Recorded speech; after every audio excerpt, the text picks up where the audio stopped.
किसान साथियों नमस्कार, राम राम, आदाब, सत श्री अकाल। किसान साथियों आप अच्छे होंगे, ठीक होंगे।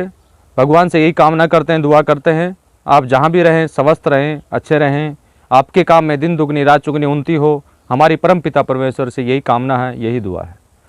किसान साथियों हमने जैविक खेती को बढ़ावा देने के लिए जैविक खेती को हम किस तरह से एक हमारे जीवन का एक अहम हिस्सा बनाएं, एग्रीकल्चर में उसको किस तरह से हम बढ़ा सकें, उसके बारे में हम लगातार कंटिन्यू बातचीत करते आ रहे हैं। आज उसी कड़ी में हम भाग नंबर 33 में बात करेंगे कि जैविक तरीके से सरसों की बुआई हम कैसे करें, जैविक तरीके से हम सरसों कैसे लगाएं, जैविक तरीके से हम सरसों का उत्पादन कैसे लें ताकि हमारा जो लागत जो रासायनिक खेती में जो आता था उससे कम हो और उत्पादन हमारा अच्छा आए। इस विषय पर हम विस्तार से बातचीत करेंगे। किसान साथियों मेरा पिछले 5 साल से वेस्ट डिकम्पोजर के साथ में सरसों का मेरा खुद का प्रैक्टिकली अनुभव रहा है। मैं लगातार कंटिन्यू 5 साल से वेस्ट डिकम्पोजर के माध्यम से सरसों लगाने का काम कर रहा हूँ। बहुत अच्छा उत्पादन उसका आ रहा है, तेल की जो मात्रा है वो उसकी अच्छी आ रही है। अगर हम रासायनिक की बात करें तो उससे कहीं 6 से 7% ज़्यादा तेल की मात्रा हमारी वेस्ट डिकम्पोजर के द्वारा जो सरसों तैयार करते हैं उसमें देखने को मिली।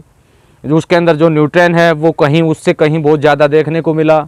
उसका जो तेल जो निकालते हैं, तेल को हम यूज़ करते हैं तो उसका स्वाद जो है वो कहीं रासायनिक वाले से जो बाज़ार में मिलने वाला सरसों का तेल है उससे कहीं अच्छा हमें देखने को मिला। और मेरा सरसों का तेल काफ़ी किसान साथियों ने लिया भी है और काफ़ी किसान जो मेरे सहयोगी मित्र हैं उन्होंने उसका उपयोग भी किया है, वो भली भांति उसके बारे में जानते भी हैं। किसान साथियों सरसों की बुआई का समय जो है वो अक्टूबर माह है, अगला महीना। उसमें आप 10 अक्टूबर के बाद सरसों की बुआई आप स्टार्ट कर सकते हैं। मुख्य रूप से अगर बातचीत की जाए तो 30 अक्टूबर तक सरसों की बुआई चलती है। उसके बाद में अगर कोई फार्मर लगाता है तो मैं तो ये कहूँगा कि जैविक खेती अगर वो करना चाहता है तो अक्टूबर माह में ही सरसों की बुआई वो करवा दें तो उसका उत्पादन अच्छा आएगा, अच्छी उसकी पैदावार होगी। ये हमारा पर्सनली अनुभव रहा है। किसान साथियों सरसों बुआई करने से पहले जब आप खेत को तैयार करते हैं तो खेत को तैयार करते समय जब आप उसमें पलेवा करते हैं, उसमें नमी बनाते हैं या उसमें पानी डालते हैं, उस समय विशेष रूप से किसान साथियों आपको देखने वाली बात यह है कि वेस्ट डिकम्पोजर आपके पास जो लिक्विड फॉर्म में आपने जो तैयार कर रखा है उसका उपयोग प्रचुर मात्रा में पानी के साथ देने में किया जाए तो सबसे बेहतरीन रहेगा, अच्छा रहेगा। अगर हो सके तो 1500 लीटर प्रति एकड़ के हिसाब से आप डालने का काम कीजिए, उससे बेनिफिट अच्छा होगा। जो फसल आपकी कट कर गई है, जो फसल का उत्पादन आपने पहले लिया है, जो फसल आपके सरसों लेने से पहले जो हुई है, सरसों की बुआई करने से पहले हुई है, उसके कोई भी अवशेष उस खेत में पड़े होंगे तो वो आसानी से डिकम्पोज होकर एक अच्छा कार्बन बन के आपकी आने वाली फसल के लिए एक बेहतरीन खाद का काम करेंगे। किसान साथियों अगर बात की जाए तो सरसों की जो खेती है, सरसों की जो हमारी लगाने की विधि है बहुत आसान है, बहुत सुलभ है।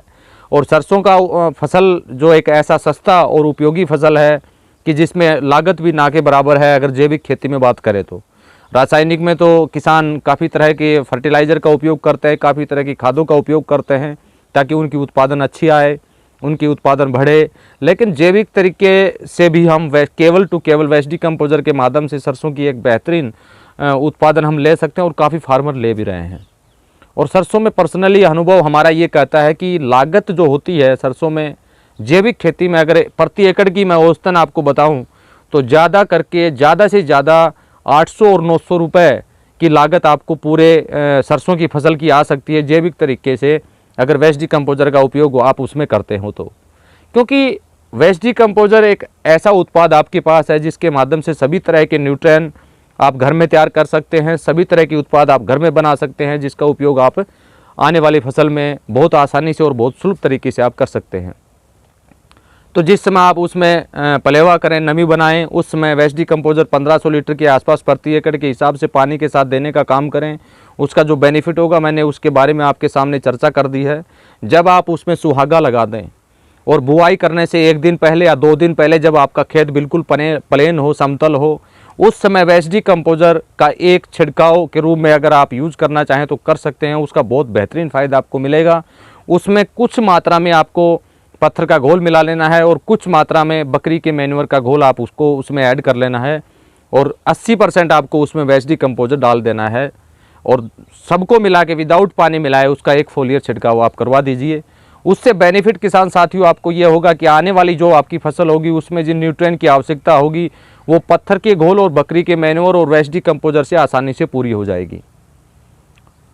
जो आप रासायनिक विधि से नीचे फास्फोरस बोने का या सिंगल सुपर फास्फेट लगाने का या गंधक बोने का जो आप काम करते हैं उनकी आवश्यकता आपको नहीं पड़ेगी।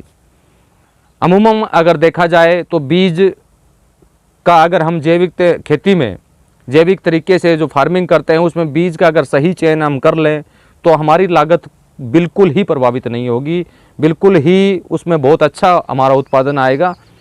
यानी बीज के चयन करने में हम काफ़ी बड़ी गलतियां करते हैं। इस विषय पर मैं एक वीडियो आगे बनाऊंगा और उस विषय पर आप सारी चीज़ें हम विस्तार से बातचीत करेंगे, लेकिन आज जो हमारा मुख्य मुद्दा है उस पर ही हम बातचीत करेंगे।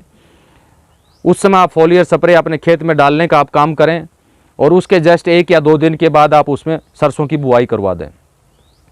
उस फोलियर स्प्रे से और वेस्ट डिकम्पोजर पानी के साथ देने में आपको फ़ायदा ये होगा कि रासायनिक खेती में अगर आप सिंचाई मान लीजिए 45 दिन के बाद करते हैं सरसों में या 50 दिन के बाद करते हैं, अगर आपने वेस्ट डिकम्पोजर पानी के साथ देने का काम किया है और सिंचाई से पहले बुआई से पहले अगर आपने फोलियर स्प्रे में वेस्ट डिकम्पोजर का उपयोग किया है तो आपकी जो ज़मीन की नमी है वो नमी बराबर बनी रहेगी। आपको सिंचाई अगर रासायनिक में 45 दिन में करनी पड़ती है तो जैविक में 60 दिन भी करने की आवश्यकता नहीं पड़ेगी और बेहतरीन आपका उत्पादन आएगा, बेहतरीन आपकी फसल में बढ़वार होगी। ये मैं अपना पर्सनली अनुभव आपको शेयर कर रहा हूँ। जब आप बीज लें तो जैविक तरीके से अगर हम बात करें तो बीज लगाते समय और बीज बोते समय बीज का सही चयन और बीज की सही मात्रा आपको विशेष रूप से ध्यान रखनी है। 700 से 800 ग्राम बीज, 700 से 800 ग्राम बीज काफ़ी रहेगा जैविक खेती में सरसों की बुआई करते समय। उसमें जितनी ज़्यादा दूरी होगी, जितना ज़्यादा डिफरेंस होगा, लाइन टू लाइन की दूरी और पौधे से पौधे की दूरी, तो उसके अंदर बढ़वार अच्छी आएगी। अगर आपने 1.5 किलो बीज या 2 किलो बीज प्रति एकड़ के हिसाब से बोया है और वही बीज आपने 700 से 800 ग्राम अगर लगाने का काम किया है तो उस 2 किलो बीज की भांति उस 700 ग्राम बीज का जो उत्पादन आपका आएगा वो कहीं ज़्यादा आएगा। ये हमने प्रैक्टिकली देखा है, पर्सनली इस चीज़ पर हमने गौर किया है और काफ़ी फार्मर का इसमें अनुभव भी रहा है। तो अब की बार जब भी आप सरसों की बुआई करवाएं तो उस समय 700 से 800 ग्राम बीज आपको लेना है और बीज का सही चयन आप कैसे कर पाते हैं वो आपके ऊपर डिपेंड करता है। जहाँ तक हो सके अगर आपके घर में सरसों रखी हुई हो तो उसी बीज का उपयोग जैविक खेती में आप करें, बहुत बेहतरीन उत्पादन आपका आएगा। बीज को लगाने से पहले माइक्रोन्यूट्रिएंट जो आपने दालों से बनाया हुआ है और वेस्ट डिकम्पोजर के ताज़े घोल से आपको बीज ट्रीट कर लेना है। ट्रीट करने की विधि का वीडियो मैंने ऑलरेडी बनाया भी हुआ है और फिर भी मैं आपको बता देता हूँ। वेस्ट डिकम्पोजर का ताज़ा घोल लेना है, उसके अंदर 2 से 3% आपको माइक्रोन्यूट्रिएंट बना लेना है। बीज को फैला के उस पर हल्के हल्के हाथों से आपको डाल देना है और हल्के हाथों से उसको आपस में मिला देना है। मिलाने के बाद बीज को फैला के सुखा लेना है और सुखाने के 1 और 1.5 घंटे के बाद आपको बीज की बुआई करवा देनी है। आप देखेंगे, आप बिलीव नहीं करेंगे, विश्वास नहीं करेंगे, जो रासायनिक में आप बीज लगाते थे उससे कहीं कम समय में और 100% बीज का अंकुरण आप देख पाएंगे। उसकी ग्रोथ होगी, पत्तों की साइज होगी, बहुत बेहतरीन आएगी। जब आप लगाएंगे पर्सनली इसके ऊपर आप गौर करेंगे तो आप उसको देख पाएंगे। जब आपने सरसों की बुआई करवा दी, बुआई करवाने के बाद जब सरसों में अंकुरण होता है तो तेज तापमान की वजह से एक रोग लगता है जिसमें सफ़ेद सफ़ेद धब्बे हो जाते हैं। उसके लिए किसान जो हैं महंगी रासायनिक फर्टिलाइज़र का पेस्टिसाइड्स का उपयोग करते हैं, लेकिन आपको वो नहीं करना है। उसके लिए वेस्ट डिकम्पोजर का ताज़ा घोल आपको लेना है 30%। वेस्ट डिकम्पोजर का ताज़ा घोल लेना है 30%, 70% उसके अंदर पानी मिलाना है और उसका एक छिड़काव आपको करवा देना है, वो समस्या आपकी ख़त्म हो जाएगी। अगर हो सके तो नीम की निमोली का कीटनाशक अगर आपने बनाकर रखा हो तो 2 या 3% मात्रा उस वेस्डी नीम के निमोले के कीटनाशक की उसमें मिला लेनी है और 30% वेस्ट डिकम्पोजर का आपको उसमें उपयोग करना है। वो समस्या आपकी बिल्कुल ख़त्म हो जाएगी। क्योंकि मैं किसान साथियों आपकी जानकारी के लिए बता देता हूं कि वेस्ट डिकम्पोजर के अंदर सुडोमोनासियम बैक्टीरिया है जो काफ़ी हद तक फंगस को ख़त्म करने का काम करता है और वो एक फंगस तेज़ तापमान की वजह से रोग है जिसमें पत्तों पर धब्बे धब्बे नज़र आते हैं, धीरे धीरे सरसों निकलनी स्टार्ट हो जाती है, यानी वो पेड़ों से उखड़नी शुरू हो जाती है। अगर आप बीज का उपचार वेस्ट डिकम्पोजर और माइक्रो न्यूट्रिएंट से आप करने का काम करेंगे तो आपके जो समस्या, आपकी गलन की जो समस्या आपके सामने आ रही थी, उस समस्या से आपको निजात मिलेगा। जिन किसान साथियों ने लगातार 3 साल से 4 साल से वेस्ट डिकम्पोजर का उपयोग कर रहे हैं, उनके खेत में खरपतवार तो ना के बराबर स्टार्ट हो ही गई होगी, और फिर भी मान लीजिए अगर वेस्ट डिकम्पोजर यूज कर रहे हैं फिर भी खरपतवार उनके खेत में हो रही है, तो अगले आने वाले कुछ समय में आप देख पाएंगे कि वो खरपतवार बढ़वार नहीं कर पाएगी। और वैसे हमारा खरपतवार के ऊपर काम चल रहा है और जल्दी ही हम खरपतवार जैविक विधि में खरपतवार से कैसे हम निजात दिलाएं, उस विषय पर आने वाले समय में आपको जल्दी एक गुड न्यूज़ भी हम ज़रूर आपके बीच में शेयर करेंगे।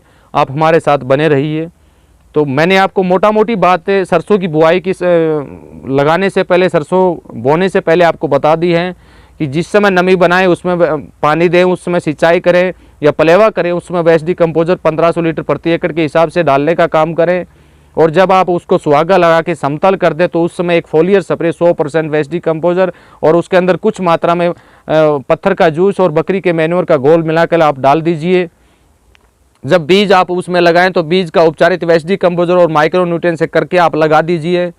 आगे का जो काम होगा 45 दिन के बाद स्टार्ट होगा, तो वो नवंबर में आपको देना है। आगे आने वाला जो भी खाद आपका होगा वो नवंबर में आपको देना है।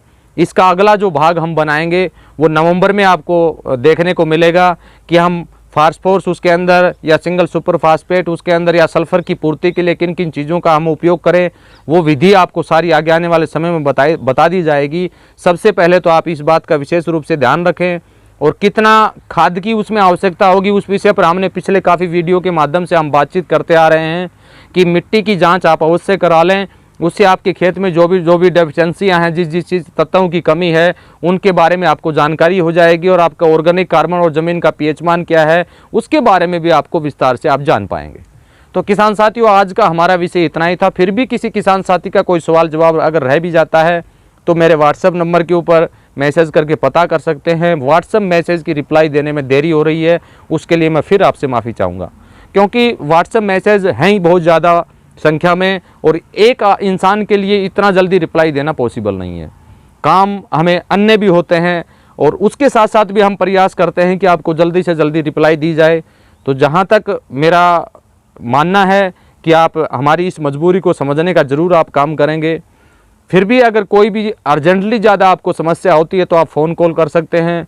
कुछ किसान साथी वेस्ट डिकम्पोजर मंगवाने के लिए ही फ़ोन कर रहे हैं। मैंने उनको बार बार रिक्वेस्ट किया है कि आप व्हाट्सएप मैसेज करके छोड़ दीजिए, आपको रिप्लाई दिया जाएगा। या आपके आसपास कोई फार्मर है तो उससे आप वेस्ट डिकम्पोजर का मदर कल्चर प्राप्त करके भी आप उसका उपयोग कर सकते हैं। तो किसान साथियों, आज का हमारा विषय इतना ही।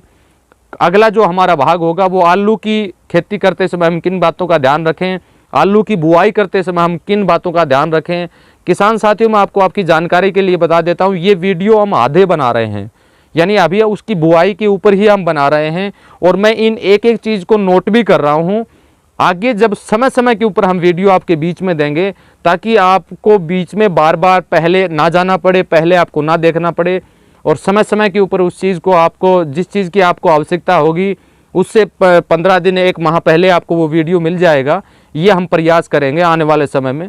तो मुख्य रूप से आप सबसे पहले बुआई तक ही ध्यान दें, उससे आगे हम गेहूं के ऊपर भी बातचीत करेंगे। कुछ न्यूट्रिएंट के ऊपर भी हमारे वीडियो शेष रहे हुए हैं, उन पर भी हम बातचीत करेंगे। उसके बाद हमारा कीटनाशक के ऊपर जो भी हमारा जो टेबल हमने तैयार की हुई है वो आप लोगों के बीच में हम शेयर करने का काम करेंगे।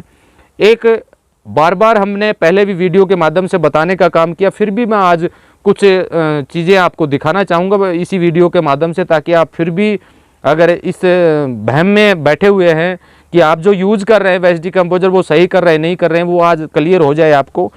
तो मैं आपके बीच में इस बोतल को आप देख रहे हैं, बिल्कुल ध्यान से देखिए। वेस्ट डिकम्पोजर लिखा हुआ है 20 रुपये यहाँ लिखा हुआ है।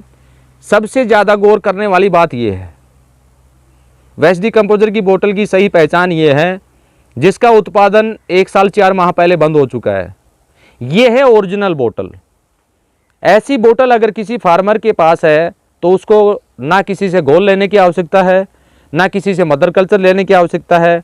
वो इसी को समय समय के ऊपर मल्टीप्लाई करते जाइए, इसी का उपयोग वो करते जाइए, उसको कोई भी आवश्यकता नहीं है। बिल्कुल ध्यान से आप देख लीजिए,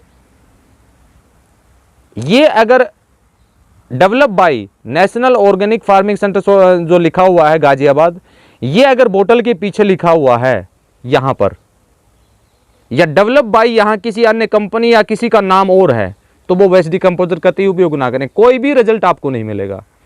इसकी मैं बार बार बात करता हूँ हर वीडियो में कि आप वेस्ट डिकम्पोजर की पहचान करें। अगर ये वेस्ट डिकम्पोजर की बोतल आपके पास है तो ओरिजिनल है, अन्यथा वो डुप्लीकेट है। कोई भी बेनिफिट आपको नहीं मिलेगा, चाहे आप उसमें 10,000 लीटर डालिए, चाहे 50,000 लीटर डालिए, जो उसमें आप खर्चा लगा रहे हैं वो अननेसेसरी लगा रहे हैं। कोई भी बेनिफिट आपको नहीं मिल रहा, ना आपकी ज़मीन में सुधार होगा, ना आपकी गोबर की खाद तैयार होगी, कुछ भी तैयार नहीं होगा। तो मैं आपसे निवेदन करूंगा कि ये बोतल अगर आपके पास है तो ठीक है, अगर ये बोतल आपके पास नहीं है तो अपने आसपास किसी भी किसान साथी से मदर कल्चर प्राप्त कर सकते हैं जो इस बोतल का यूज करता हो, इस बोतल का जिस फार्मर ने यूज किया हो उस किसान से उस वेस्ट डिकम्पोजर का मदर कल्चर प्राप्त कर सकते हैं, जो हम इन बोतलों में डाल के आप लोगों के बीच में भेजने का काम कर रहे हैं। ये 500 ml हमें एक किसान को देने का काम करते हैं, जिस किसान को भी आवश्यकता होती है। हमारे फार्म पर भी कोई किसान साथी ले जाता है तो वो 2 लीटर में ले जाता है, वैसे खुद की वो बोतल लाता है तो, या जैसे हम उसको उपलब्ध नज़दीक आसपास उपलब्ध करवाते हैं तो 2 लीटर देते हैं। नहीं, मुख्य रूप से हम 500 ml 250 ml की 2 बोतल देने का काम कर रहे हैं। तो किसान साथियों, वेस्ट डिकम्पोजर की आप सही समय पर पहचान कर लें, बस इतना ही काफ़ी है, आपको ज़्यादा समस्या नहीं आएगी। अगला वीडियो जो हमारा होगा वो आलू के ऊपर हम बातचीत करेंगे, बुआई के समय क्या क्या किन किन चीज़ों का ध्यान रखें, आगे क्या न्यूट्रिएंट फसल को देना है, किन किन चीज़ों की आवश्यकता आपको पड़ेगी, उस विषय पर आने वाले समय में इसी के पार्ट पर हम बातचीत कर लेंगे, आपको ज़्यादा समस्या नहीं आएगी। तो किसान साथियों, आज हम इसी टॉपिक को यहीं ख़त्म करेंगे और अगला जो वीडियो आलू पर हम बात करेंगे, उससे बाद हम गेहूं पर बात करेंगे। फिर हम कुछ न्यूट्रिएंट की जो माइक्रो न्यूट्रिएंट की जो हमें ऑलरेडी हमारा एक अभियान चल रहा है, उस पर जो भी माइक्रो न्यूट्रिएंट की जो वीडियोज़ बाकी हैं उन पर हम बात करेंगे। और लगातार आप वेस्ट डिकम्पोजर का उपयोग करते रहिए और उसके बने उत्पाद को आप बनाते रहिए और खेत में डालते रहिए। जैविक खेती किसान साथियों कोई भी मुश्किल नहीं है, बस फ़र्क इतना है कि आपको समझना है। वो आप कब समझते हैं, जल्दी समझते हैं, देरी से समझते हैं, वो आपके ऊपर डिपेंड करता है। तो इसी के साथ किसान साथियों, नमस्कार, राम राम, जय हिंद। आप जहाँ भी रहें स्वस्थ रहें, अच्छे रहें। धन्यवाद, नमस्कार।